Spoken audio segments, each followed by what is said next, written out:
Keberadaan bisikan setan yang menggoda setiap ada maksud berbuat kebaikan adalah bukti akan kehidupan ini sebagai ujian. Setan yang berasal dari jin dan manusia adalah penguji atas keimanan seorang insan. Godaan manusia bisa berupa perbuatan dan ucapan yang secara lahir dapat disaksikan. Ucapan manusia yang menggoda bisa pula berupa bisikan dalam diri yang terekam dalam alam bawah sadar yang sewaktu-waktu muncul kembali. The Linguistic Miracle, Episode 60, Human Advantages of the Jinn. Keunggulan manusia terhadap jin. Asal muasal godaan setan terhadap manusia bermula saat Allah menyatakan hukuman laknat kepada iblis, nenek moyang bangsa jin. Penyebabnya, iblis menolak perintah untuk menghormat kepada Adam.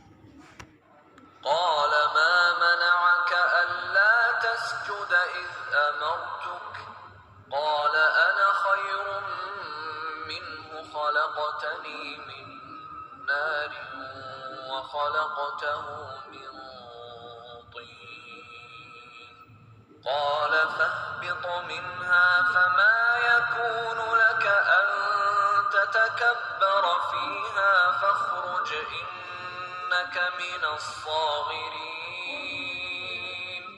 قال أنظرني إلى يوم يبعثون قال إنك من المنظرين.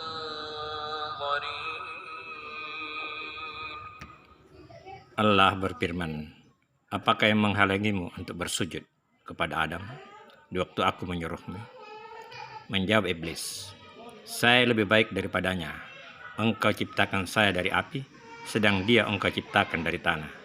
Al-A'raf 12. Allah berfirman, turunlah kamu dari surga itu, karena kamu tidak sepatutnya menyombongkan diri di dalamnya. Maka keluarlah, sesungguhnya kamu termasuk orang-orang yang hina. Al-A'raf 13. Iblis menjawab, beri tangguhlah saya sampai waktu mereka dibangkitkan.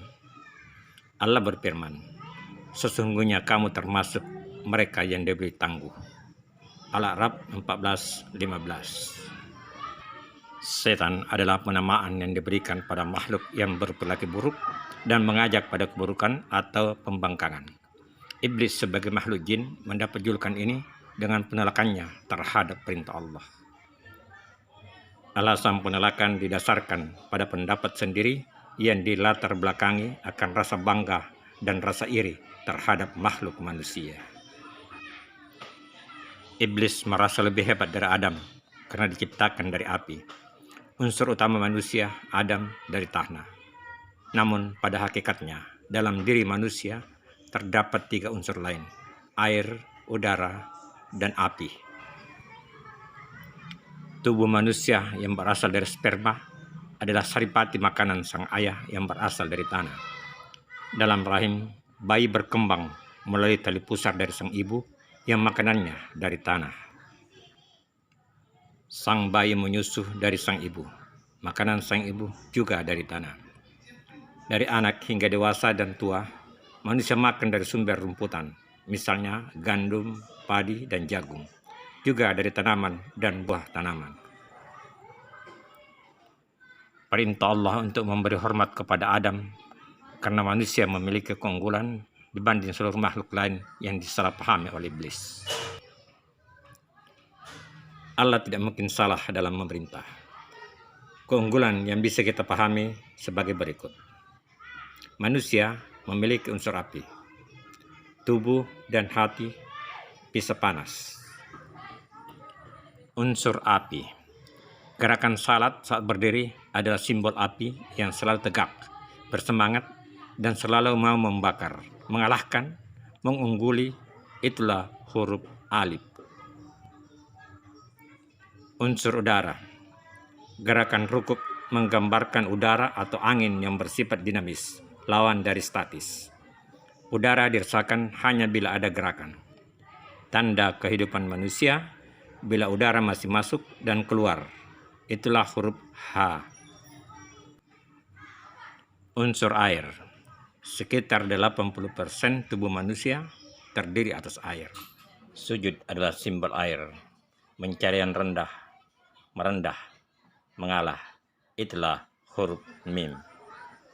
Unsur tanah, bumi. Duduk adalah simbol tanah atau bumi. Posisi stabil adalah saat seseorang duduk. Bumi, tempat bertumpu segala makhluk hidup, stabil, tidak pernah mengeluh. Manusia memiliki sifat bumi, sabar, dan menjadi tumpuan harapan. Itulah huruf dal. Kalau huruf-huruf hijaiyah ini digabung, maka akan membentuk kata Ahmad, nama kecil Rasulullah Muhammad sallallahu alaihi wasallam. Jadi, nama Ahmad bukanlah nama sembarangan, dan manusia bukan sembarang makhluk. Ia sebaik-baik makhluk, sebagaimana Allah firmankan. Persoalannya, apakah sang makhluk mulia mampu mempertahankan kemuliaan dengan kombinasi harmonis unsur-unsur dirinya, bersemangat, luwes, dinamis, merendah, dan istiqamah? Ataukah dia akan menjadi makhluk hina, lebih hina dari binatang?